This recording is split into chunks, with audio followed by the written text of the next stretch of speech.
बिस्मिल्लाहिर्रहमानिर्रहीम। जी dear students, आज हम एफएससी पार्ट 1 के अंदर चैप्टर नंबर 1 के एक्सरसाइज के शॉर्ट क्वेश्चन जो हैं वो डिस्कस करेंगे। Let's start. सबसे पहले जो है वो क्वेश्चन नंबर 1 है हमारे पास। Name the several repeated phenomena that could be served as a time standard. Repeated phenomena ऐसे बताएं जिनको हम टाइम स्टैंडर्ड के तौर पे यूज कर सकते हैं। टाइम स्टैंडर्ड के तौर पे यूज करने का मतलब क्या है, पहले हम ये समझ लेते हैं कि कौन से ऐसे फैक्टर्स हैं जो टाइम स्टैंडर्ड के तौर पे हम यूज करते हैं या जिनको हम यूज कर सकते हैं। कौन से फैक्टर्स हैं जिनको हम टाइम स्टैंडर्ड के तौर पे यूज कर सकते हैं। तो इन फैक्टर्स को हम कुछ इस तरह करके एक तरह से डिफाइन करते हैं कि कोई भी ऐसा फिनोमेना जो अपने आप को फिक्स इंटरवल ऑफ टाइम के बाद रिपीट करता है, उसको हम as a time standard use करते हैं। अगर आप लोग फेमिलियर हो तो जितनी भी हमारे पास बेस फिजिकल क्वांटिटीज हैं उन सब के स्टैंडर्ड डिफाइन किए हुए हैं एसआई सिस्टम ऑफ यूनिट्स के मुताबिक। 1 सेकेंड जो है उसकी क्या डेफिनेशन है, 1 मीटर है उसकी क्या डेफिनेशन है, इसी तरह 1 केजी की क्या डेफिनेशन है। तो जो स्टैंडर्ड्स हैं वो क्या हो सकते हैं या वो कौन से हैं, तो वो जहाँ पे जो बात की जा रही है वो ये है कि phenomena that repeats itself after a fix interval of time that could be served as a time standard. जैसे नॉर्मली हम ज़्यादा स्ट्रिक्टली बात नहीं करेंगे लेकिन डे एंड नाइट की बात करते हैं तो हमें पता है कि सूरज जो है सुबह जो है वो एक तरह से राइज करता है और शाम को जो है वो दोबारा तलू हो जाता है। तो ये एक फिक्स टाइम है, लेट से 8 घंटे या 10 घंटे है, या जो डिफरेंट रूटीन्स में आता है हमारे पास। तो जब भी सुबह सूरज तलू होता है तो हम ये कहते हैं कि अब दिन शुरू हो गया, और जब सूरज गरूब होता है तो हम कहते हैं कि अब रात शुरू हो गई है। तो एक तरह से ये एक फिक्स टाइम है। उस फिक्स टाइम को जो है वो हम एज अ टाइम स्टैंडर्ड के तौर पे यूज कर रहे होते हैं।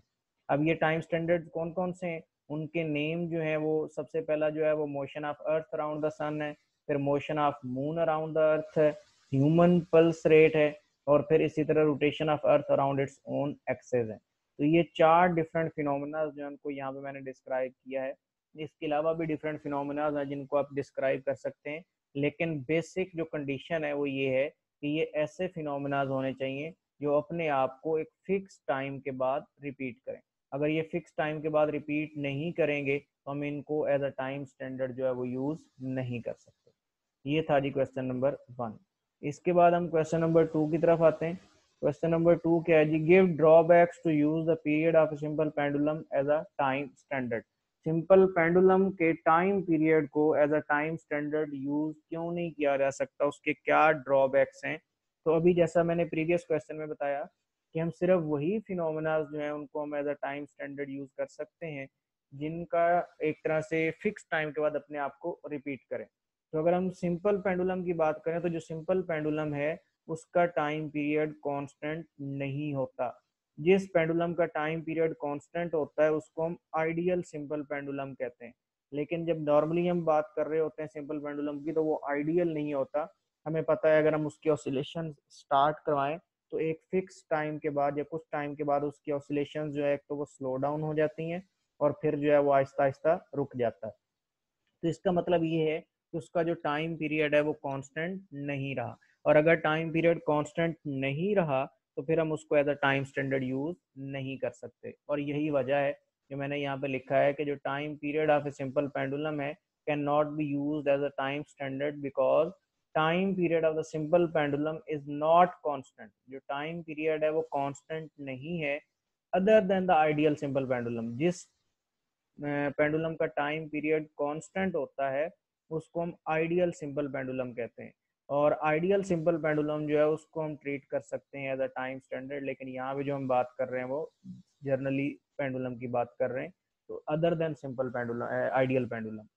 इसके साथ साथ इसकी और क्या वजूहत हो सकती हैं कि ये टाइम पीरियड जो है अब ये चेंज क्यों हो रहा होता है। हमें पता है कि जो time period of the simple pendulum है उसका जो फॉर्मूला है ये है 2 पाई एल ओवर जी। एल क्या चीज होती है, लेंथ ऑफ द पेंडुलम होती है, और जी क्या चीज होती है, इसको हम ग्रेविटेशनल एक्सेलरेशन बोलते हैं। अब ग्रेविटेशनल एक्सेलरेशन जो है ये भी प्लेस टू प्लेस जो है वो चेंज होता है, और जो लेंथ ऑफ द पेंडुलम है टेम्परेचर इफेक्ट की वजह से नॉर्मली सीजन टू सीजन जो हम ये कहते हैं कि ये भी चेंज हो सकती है। तो इन दोनों में से जब कोई भी फैक्टर चेंज होगा तो as a result time period जो है वो चेंज हो जाएगा। तो ये वजह है कि हम ये कहते हैं कि जो टाइम पीरियड है उसको हम एज अ टाइम स्टैंडर्ड नहीं ले सकते, क्योंकि ये टाइम पीरियड जो है वो चेंज हो रहा है। और ये कौन से फैक्टर्स हैं? अगेन ये दो फैक्टर्स हैं, एक तो वैल्यू ऑफ जी जो है वो प्लेस टू प्लेस चेंज होती है, और लेंथ ऑफ द पेंडुलम जो है सीजन टू सीजन, लेट से ज़्यादा टेम्परेचर है तो एक्सटेंड उसमें एक्सपेंशन हो जाती है या कॉन्टैक्ट कर जाता है। आल्दो ये बहुत नॉमिनल से फैक्टर्स हैं, बट ये फैक्टर्स हैं जो हमारी बुक्स में लिखे जाते हैं और इन्हीं को यूज़ करते हैं। इसके अलावा जो एक और मेजर फैक्टर है जो इस फार्मूला के मुताबिक तो अपीयर नहीं हो रहा, लेकिन वो क्या है, वो फ्रिक्शन इफेक्ट है, कि जब हम ऑसिलेशन स्टार्ट करवाते हैं तो एयर फ्रिक्शन की वजह से डैम्पिंग होती है, और उस डैम्पिंग की वजह से उसका जो एम्पलीट्यूड है वो रिड्यूस करता जाता है, जिसकी वजह से जो टाइम पीरियड है वो आहिस्ता आहिस्ता एक तरह से रिड्यूस हो। खैर टाइम पीरियड पे तो फर्क उससे नहीं पड़ेगा, लेकिन एयर फ्रिक्शन की वजह से उसकी जो मोशन है वो स्लो डाउन हो जाएगी। तो इस तरह हम ये कहते हैं कि वो जो एयर फ्रिक्शन वाला फैक्टर है वो भी इसको जो है वो मैटर करता है, और इसके टाइम पीरियड को चेंज कर देता है, जिसकी वजह से जो है वो टाइम पीरियड उसका कांस्टेंट नहीं रहता। और अगर टाइम पीरियड कांस्टेंट नहीं रहता तो हम उसको एज अ टाइम स्टैंडर्ड भी यूज नहीं कर सकते। इसके बाद नेक्स्ट जो है क्वेश्चन नंबर 1.3 वो ये है, why do we find it useful to have two units for the amount of a substance. Amount of a substance के लिए दो यूनिट्स वो कह रहा है हम यूज कर सकते हैं, एक केजी है, किलोग्राम है, और एक मोल है। तो इनमें यूजफुल यूनिट कौन सा है, या इस दोनों यूनिट्स को यूज करने की वजह क्या है? तो इसको हम समझते हैं जी। सबसे पहले it is useful to have two units for the amount of a substance. उसकी जो कुछ रीजंस हैं वो पॉइंट्स के फॉर्म में मैंने लिखी हैं। Number one, mole is used at microscopic level. Microscopic level का मतलब है at atomic level, at smaller level, उसको हम माइक्रोस्कोपिक लेवल कहते हैं, छोटे लेवल पे। और केजी जो उसको हम यूज करते हैं एट मैक्रोस्कोपिक लेवल। माइक्रो का मतलब होता है छोटा, और मैक्रो का मतलब होता है बड़ा। तो जो मोल है उसको हम यूज करते हैं एट माइक्रोस्कोपिक लेवल, और जो किलोग्राम है उसको हम यूज करते हैं एट मैक्रोस्कोपिक लेवल। तो एक तो जो यूजफुलनेस है वो इस पॉइंट से हमें पता चल रही है। दूसरा जो पॉइंट है वो ये है कि इन मोल नंबर ऑफ एटम्स और मॉलिक्यूल्स आर फिक्स, कि one mole of a substance जो होती है उसके अंदर नंबर ऑफ एटम्स या मॉलिक्यूल्स जो है वो फिक्स होते हैं, और वो आपको पता है वो एवोगैड्रो नंबर के इक्वल होते हैं। तो मोल के अंदर नंबर ऑफ एटम्स या मॉलिक्यूल्स जो है वो फिक्स होंगे। लेकिन जब हम केजी की बात करेंगे तो केजी में जो नंबर ऑफ एटम्स होंगे या मॉलिक्यूल्स होंगे वो फिक्स नहीं होंगे। तो दूसरी यूजफुलनेस जो है वो आप इस पॉइंट से देख सकते हैं। इसी तरह जो थर्ड है वो ये है कि mole is use when we are concern with the number of atoms और मॉलिक्यूल्स। अगेन माइक्रोस्कोपिक लेवल की बात हो रही है ये, कि जब हमें नंबर ऑफ एटम्स या मॉलिक्यूल्स की बात करनी है नॉर्मली केमिस्ट्री में या माइक्रोस्कोपिक लेवल पे जब हम बात करते हैं, तो उस वक्त हमारे लिए जो यूजफुल यूनिट होता है वो मोल होता है।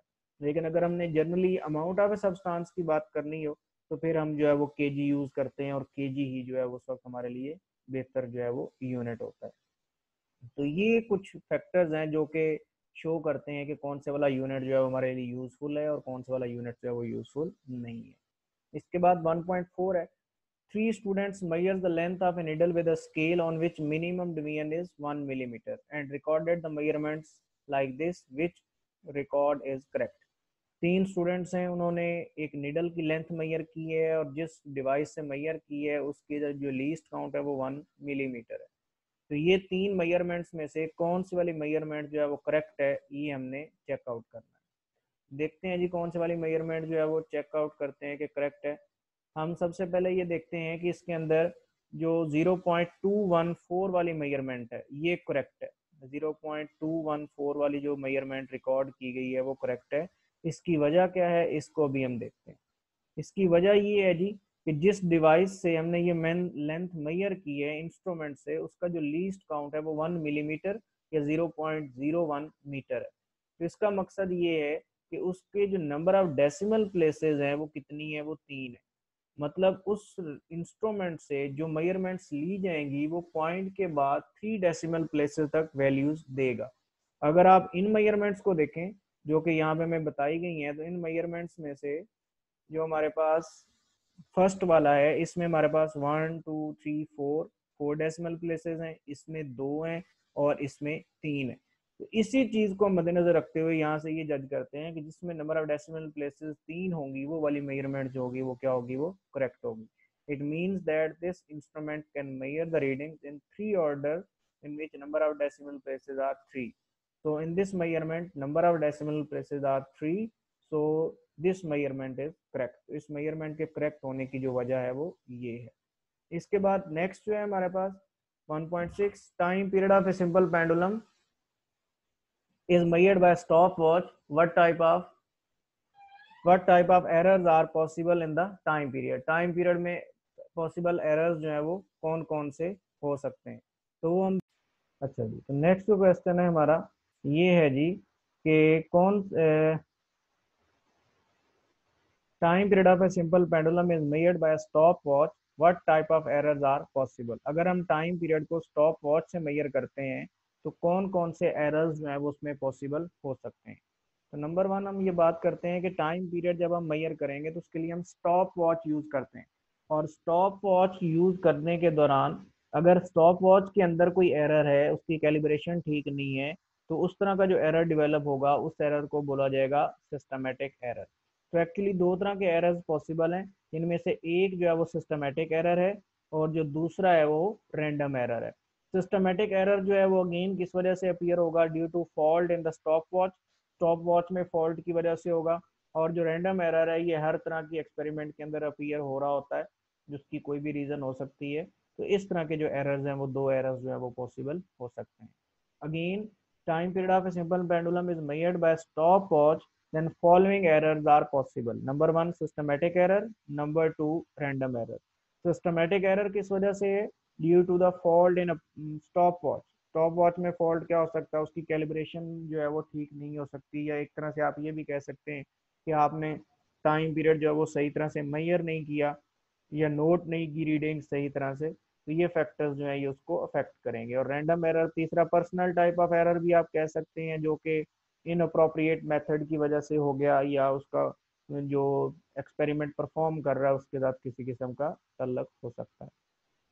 इसके बाद 1.7 है, does dimension analysis give any information about the constant of proportionality. क्या डायमेंशन एनालिसिस जो है वो कांस्टेंट ऑफ प्रोपोर्शनैलिटी के बारे में इंफॉर्मेशन देता है, तो इसका आंसर है नो।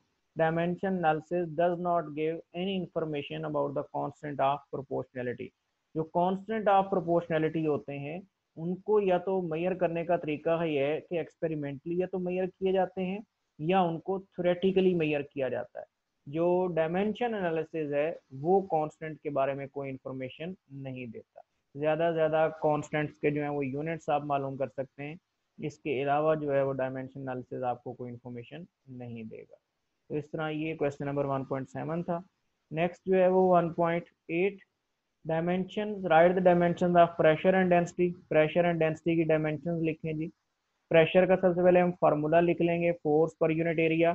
फिर डायमेंशन फोर्स की हमें पता है MLT-2 होती है, और एरिया की डायमेंशन जो है वो L² होती है, तो इसको यहाँ पर रिप्लेस कर देंगे। तो ये MLT-2 डिवाइडेड बाई L², जब इसको सिंप्लीफाई करेंगे तो ये बन जाएगा ML−T-2। ये L² जो ऊपर जाके L⁻⁻² हो जाएगी, ये +1 और -2 जो है वो -1 आ गई। इसी तरह अगर डेंसिटी की हम बात करें तो डेंसिटी जो है वो मैस पर यूनिट वॉल्यूम आ गई। यहाँ पे एक चीज नोटिसेबल है, मैंने इस फार्मूला के अंदर ये पूरा लिखा है डेंसिटी, फिर लिखा है मैस और फिर लिखा है वॉल्यूम। यहाँ पे मैंने नोटेशन यूज नहीं की।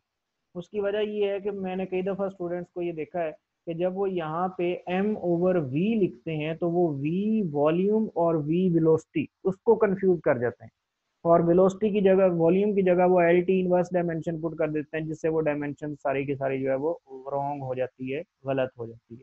तो इस वजह से मैं इनको नॉर्मली यही करता हूँ कि इनको पूरा फार्मूला जो है वो लिख देते हैं मैस ओवर वॉल्यूम।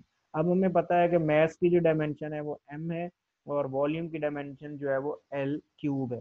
L³ किस वजह से है, क्योंकि वो length into width into height होता है, तो तीनों लेंथ को जब मल्टीप्लाई करेंगे तो वो लेंथ क्यूब बन जाएगा, और जब वैल्यूज यहाँ पर रिप्लेस करवाएंगे तो हमारे पास ML-3 जो है ये इसकी डायमेंशन बन जाएगी। तो इस तरह करके ये जो है ये क्वेश्चन नंबर 1.8 था। इसके बाद नेक्स्ट 1.9 है एक्चुअली ये, show that which of the following relation is correct, F=V lambda, और दूसरा जो है वो है F=V/लैम्डा। इन दोनों में से हमने ये देखना है कि कौन से वाला जो रिलेशन है वो करेक्ट है। तो हम वो चेक करते हैं कि कौन सा वाला रिलेशन करेक्ट है। वो हमें कैसे पता चलेगा, होमोजेनिटी के प्रिंसिपल को यूज करेंगे हम एक्चुअली। दोनों इक्वेशंस में डायमेंशंस रिप्लेस करवा दें, और जिस इक्वेशन में राइट साइड और लेफ्ट साइड की डायमेंशन इक्वल आ गई वो क्या हो जाएगी, वो इक्वेशन करेक्ट हो जाएगी। फ्रीक्वेंसी की डायमेंशन जो है वो टी इनवर्स होती है, वेलोसिटी की एल टी -1 होती है, और वेव लेंथ क्योंकि लेंथ है तो इसकी डायमेंशन लेंथ आती है। अब इक्वेशन 1 में वैल्यूज रिप्लेस करवाएंगे तो लेफ्ट साइड पे फ्रीक्वेंसी है टी इनवर्स आ गया, राइट साइड पे इनको जब सिंप्लीफाई करेंगे तो ये एल स्क्वायर टी -1 हो जाएगा। और ये क्योंकि राइट साइड और लेफ्ट साइड इक्वल नहीं आए तो इसका मतलब ये हुआ कि ये वाली जो इक्वेशन है ये करेक्ट नहीं है, और प्रिंसिपल ऑफ होमोजीनियस जो है वो यहाँ पे एक तरह से एप्लीकेबल नहीं हो रहा।